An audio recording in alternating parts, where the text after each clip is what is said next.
Hello दोस्तों, आपका फिर से एक बार स्वागत है टारगेट 21 में। तो दोस्तों, आज हमारा दूसरा दिन है और हम पढ़ रहे थे डॉक्टर विदुषी शर्मा द्वारा लिखित मेरी किताब मेरी दोस्त। तो कल हमने कुछ चीज़ें पढ़ ली थी और आज हमारा फर्स्ट अध्याय है। तो चलिए स्टार्ट करते हैं। अध्याय 1, इस नए सफ़र की शुरुआत कैसे करें। इस किताब का मकसद है कि बदलती हुई दुनिया के साथ आप भी खुद को ढाल सकें।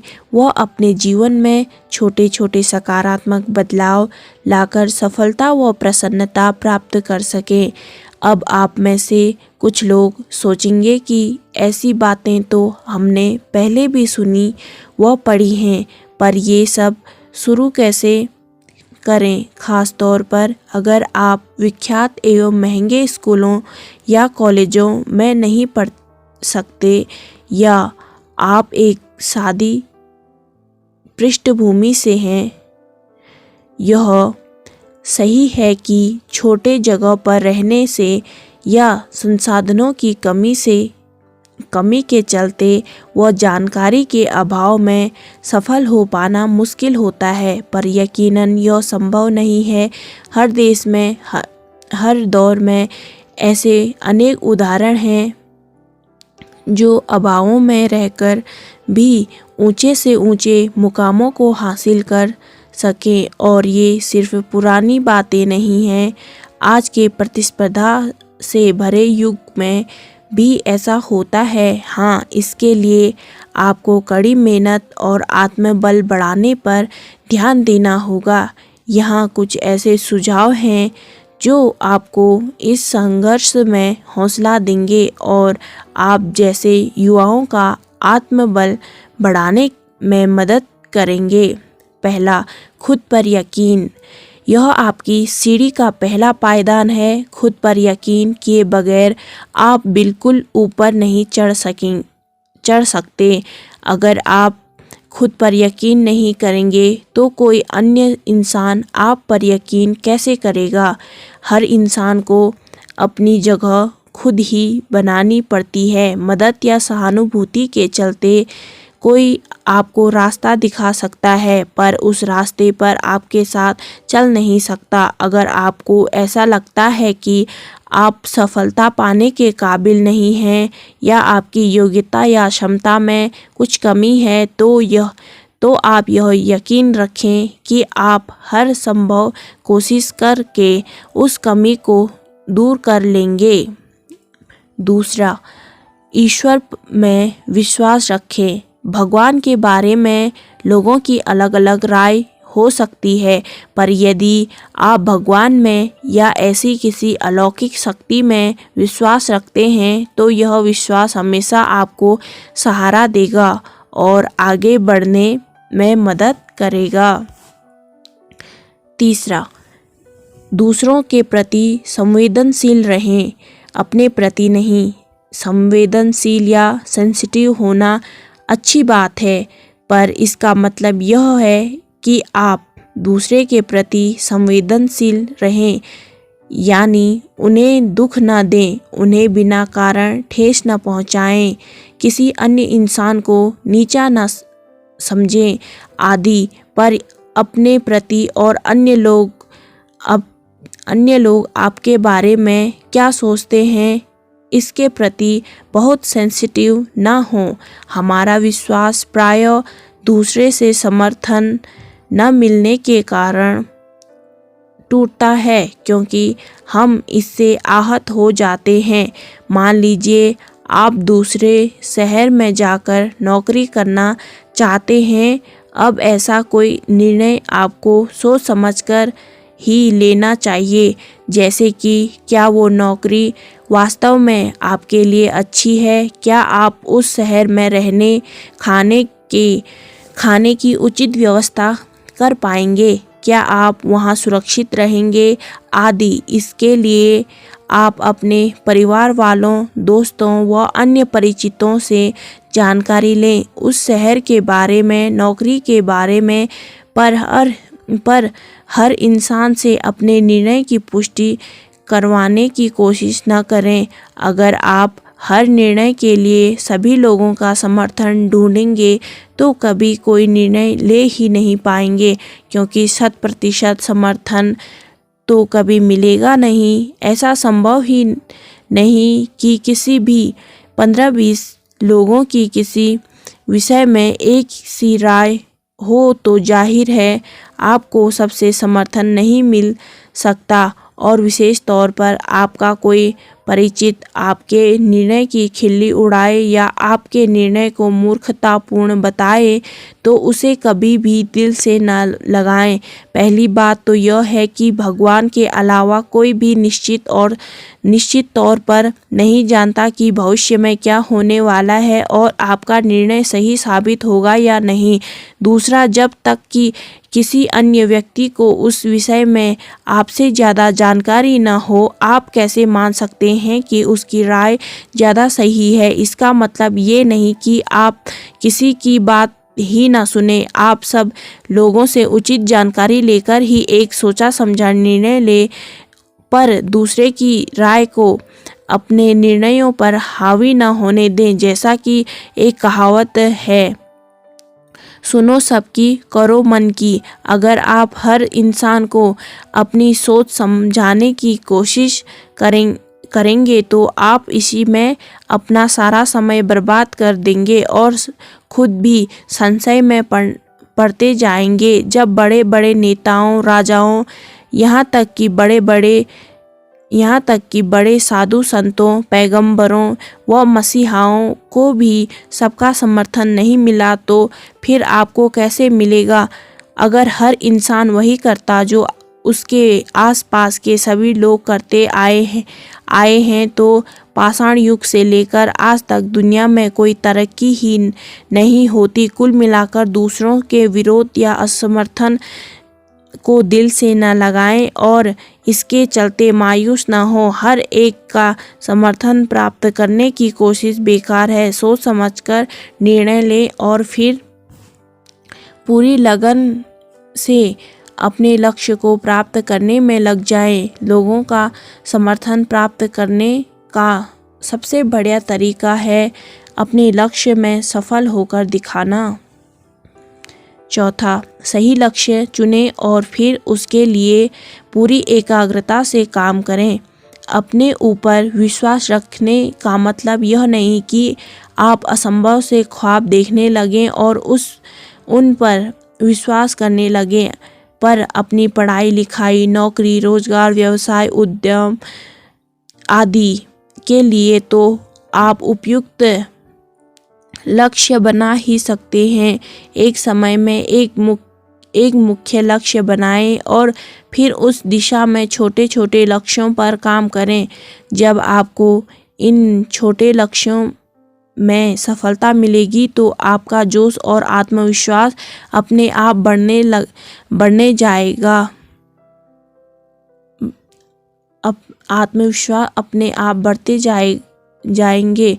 उदाहरण के तौर पर, यदि आप अच्छे कॉलेज में दाखिला लेकर अच्छी नौकरी प्राप्त करना चाहते हैं तो अपनी पढ़ाई लिखाई, स्वास्थ्य व व्यक्तित्व विकास पर ध्यान दें।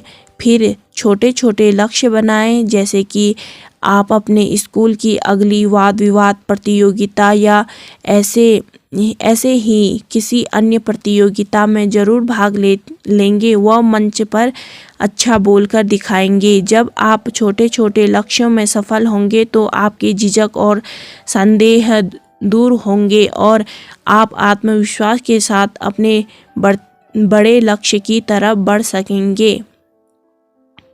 पांचवा, लक्ष्य ही आपकी सारी जिंदगी नहीं है।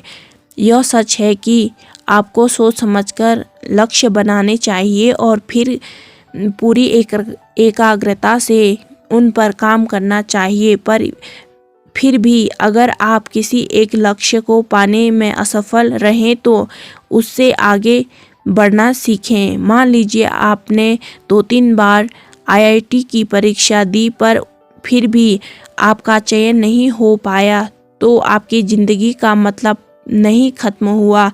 हो सकता है आप कोई और काम कर सकें जो आपके लिए अधिक उपयुक्त हो। अंग्रेजी की एक कहावत है कि अगर भगवान एक खिड़की आपके लिए बंद करते हैं तो कहीं और एक दरवाज़ा खोल देते हैं, परंतु अगर आप खिड़की बंद होने पर अपना दिमाग ही बंद कर लेंगे या बंद खिड़की को ही मायूसी से देखते रहेंगे तो वह दरवाज़ा आपको कभी दिखेगा ही नहीं। असफलता तो सभी के जीवन में आती है, पर जो अपनी असफलता से सीख लेकर फिर से कोशिश करना सीख जाए वही अंततः सफल हो पाता है। 6वां, अधिक से अधिक जानकारी जुटाएं। यह सही है कि आज का सामाजिक आर्थिक ढांचा जटिल होता जा रहा है और इसे पूरी तरह समझना काफ़ी पेचीदा है, परंतु अच्छा काम करने के लिए उसके बारे में पूरी जानकारी जुटाकर ही आप उस काम के लिए कोई सही योजना बना सकते हैं। उदाहरण के तौर पर यदि आप रेस्टोरेंट खोलना चाहते हैं तो पहले आपको रेस्टोरेंट खोलने के हर पहलू के बारे में जानकारी जुटानी होगी। कितनी जगह चाहिए, मेज कुर्सी, गैस चूल्हा से लेकर पोंछे के कपड़े तक आपको किस किस चीज़ की ज़रूरत पड़ेगी और कितना खर्चा आएगा। क्या आपको अन्य किसी सरकारी या गैर सरकारी मुश्किलों का सामना करना पड़ेगा और उन्हें अन्य लोगों ने कैसे हल किया, रेस्टोरेंट किस जगह पर खोलना अधिक फायदेमंद रहेगा आदि। फिर चाहे आप रेस्तरां चलाना चाहते हो या ब्यूटी पार्लर, किराने की दुकान खोलना चाहते हो या फर्नीचर का शोरूम, या फिर आप कोई नौकरी प्राप्त करना चाहते हो, परीक्षा पास करना चाहते हो या कुछ भी नया करना चाहते हो, अधिक से अधिक लोगों से जानकारी लें, सुझाव लें। हो सकता है कि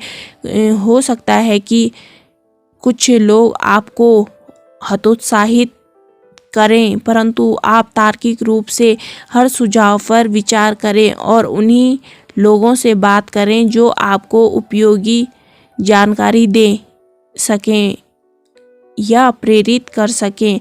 निराशावादी लोगों को पहचानें और उनसे दूर रहें। 7वां, जहाँ तक हो सके अपने पैसे से ही जोखिम लें। यह सच है कि हमारे देश में माता पिता बहुत अधिक उम्र तक अपने बच्चों की परवरिश करते हैं और उनका ध्यान रखते हैं, पर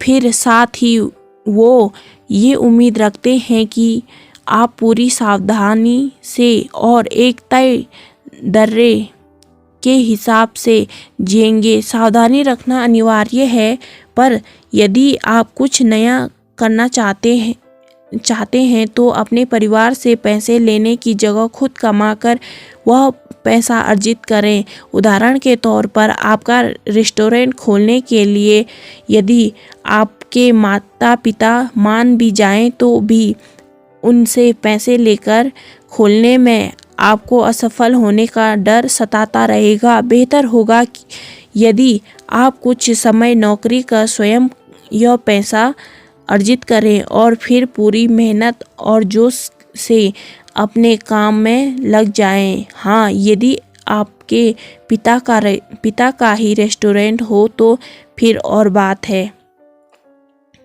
8वां, अपनी ताकतों को पहचानें। ऐसा नहीं है कि यदि आपके पास संसाधनों की व सुविधाओं की कमी है तो आपके पास कोई ताकत नहीं है।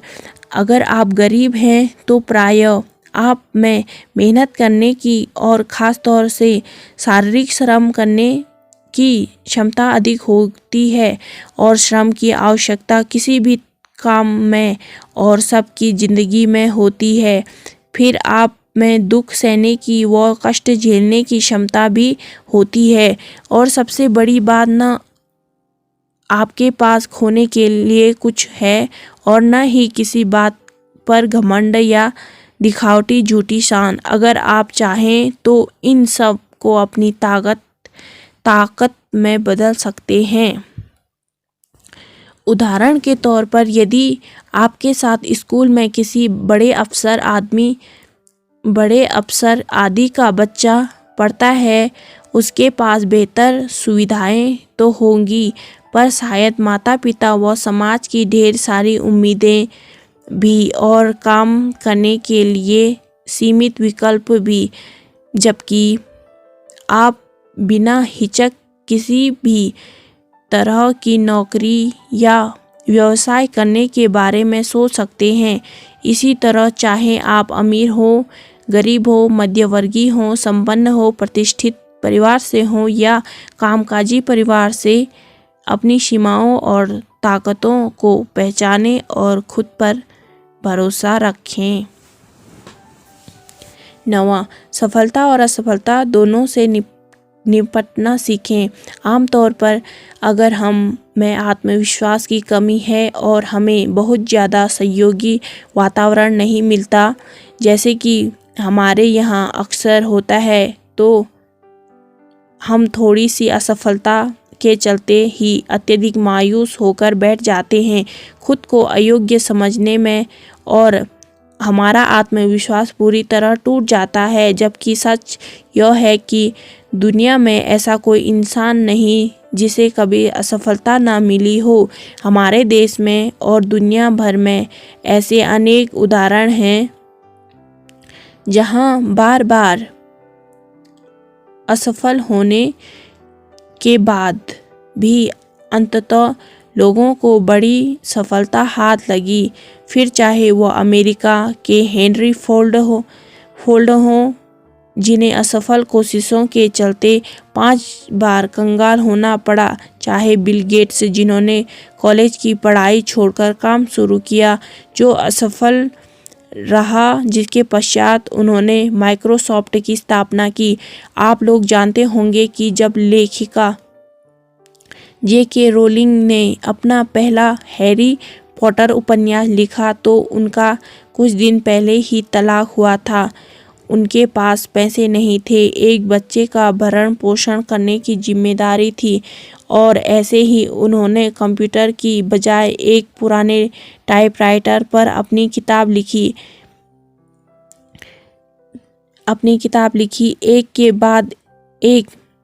एक के बाद एक 12 प्रकाशकों ने उनकी किताब को खारिज किया। फिर जाकर एक प्रकाशक ने किताब छापने के लिए सहमति दी, पर साथ ही यह सलाह भी कि वे अपने लिए कोई दूसरा पार्ट टाइम काम ढूंढें, क्योंकि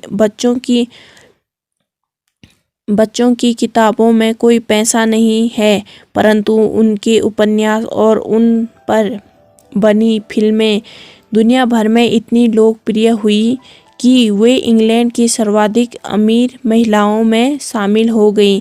यह सच है कि हम ऐसे ज़्यादातर उदाहरण विदेशों के बारे में सुनते हैं, क्योंकि वहाँ हमसे पहले विकास हुआ और आर्थिक संपदा व कम जनसंख्या के चलते वहाँ अवसर अधिक मिलते हैं। लेकिन यह भी सच है कि अपने देश में भी ऐसे उदाहरणों की कमी नहीं है, और अब तो हमारे देश में भी विकास, बदलाव व अवसर तेजी से बढ़ रहे हैं। अमिताभ बच्चन जैसे मशहूर महानायक को भी सफलता एकदम से नहीं मिली। उनकी पहली फिल्म से पहले उन्हें ऑल इंडिया रेडियो ने उनकी आवाज़ सुनकर रिजेक्ट कर दिया। वही आवाज़ जो आज बच्चन साहब की सबसे बड़ी पहचान है। कई निर्देशकों ने उनकी अलग शक्ल, सूरत और ज़्यादा लंबाई के कारण उन्हें काम नहीं दिया। फिर उन्हें पहली फिल्म में काम मिला और एक्टिंग के लिए राष्ट्रीय अवार्ड भी, लेकिन इसके बाद भी उन्हें काफ़ी समय तक छोटे मोटे रोल करने पड़े। वो आवाज़ देकर काम चलाया। आज भी बहुत से लोग सादी पृष्ठभूमि से उठकर सफलता प्राप्त करते हैं, फिर चाहे वह क्रिकेट के इरफान पठान हो जो एक मस्जिद में गरीबी में पले बड़े, या बॉक्सर मैरी कॉम जिनके माता पिता दूसरों के खेतों में काम करते थे, या फिर वह चेतन भगत हों जिनकी पहली किताब कई प्रकाशकों ने खारिज कर दी थी। कुल मिलाकर न तो सफलता और न ही असफलता हमेशा के लिए रहते हैं, इसीलिए किसी भी असफलता को दिल से न लगाएं और सफलता को अपने सर न चढ़ने दें। 10वां, भाग्य का भी दिल पसीजता है और लोगों का भी।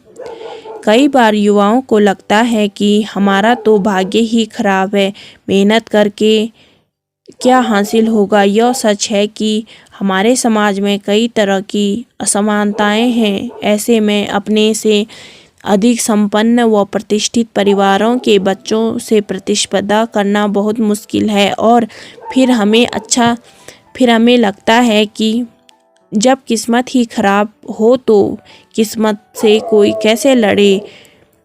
यह घिसा पिटा वाक्य दोहराना ही आप अपना भाग्य खुद बनाते हैं या आपका भाग्य आपकी मुट्ठी में है, शायद एक अतिशयोक्ति लगे और अविश्वसनीय भी, परंतु यह पूरी तरह गलत भी नहीं है। यदि आप सच्ची लगन व मेहनत से काम करते हैं और लगातार कोशिश करते हैं तो भाग्य का भी दिल पसीजता है और आपके लिए सफलता के कुछ बंद द्वार खुल जाते हैं जिनसे आप आगे बढ़ सकें। उदाहरण के तौर पर ऐसे कई वाक्य हैं जहां किसी मेहनती व प्रतिभावान पर गरीब बच्चे व किसी अध्यापक या स्वयंसेवी संस्था आदि की नज़र गई और इसी से उसे कुछ अवसर मिला। भगवान या भाग्य किसी भी रूप में आपका साथ दे सकते हैं।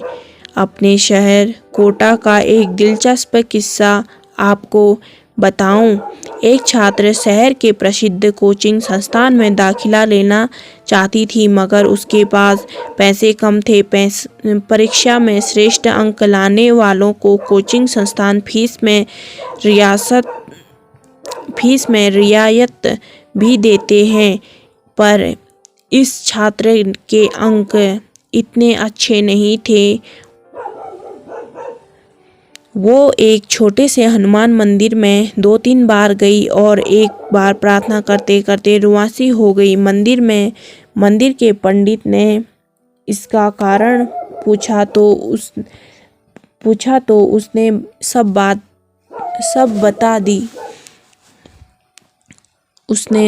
बता दिया। इत्तेफाक से वह पंडित कुछ दिन पहले ही उसी कोचिंग संस्थान के मालिकों के यहाँ कुछ कार्यक्रम कर के आया था। पंडित का दिल पसीजा तो वो छात्र को संस्थान के मालिक के पास लेकर पहुँचा और संस्थान मालिक ने तुरंत छात्र को रियायती फीस पर दाखिला दे दिया। अब आप इसे भगवान का वरदान समझें या सच्ची लगन, परिणाम या लोगों की सद्भावनाओं का परिणाम या सिर्फ संयोग, पर ऐसे उदाहरणों की भी कमी नहीं है। अपने जीवन में सफलता पाने का सफ़र शुरू करने के लिए खुद पर व ईश्वर पर भरोसा रखें। अपने जीवन में सही लक्ष्य चुनें, अपनी ताकतों को पहचानें और पूरी जानकारी जुटाकर उस लक्ष्य को प्राप्त करने के लिए मेहनत करें। साथ ही हमेशा दूसरों की प्रतिक्रिया की चिंता न करें और असफलता से मायूस न हों। तो आज हमारा पहला अध्याय अब हो चुका है कंप्लीट। इस नए सफ़र की शुरुआत कैसे करें, तो ये रहा हमारा दूसरा दिन और देखते हैं 21 दिनों तक हमारी हिंदी में क्या सुधार आता है।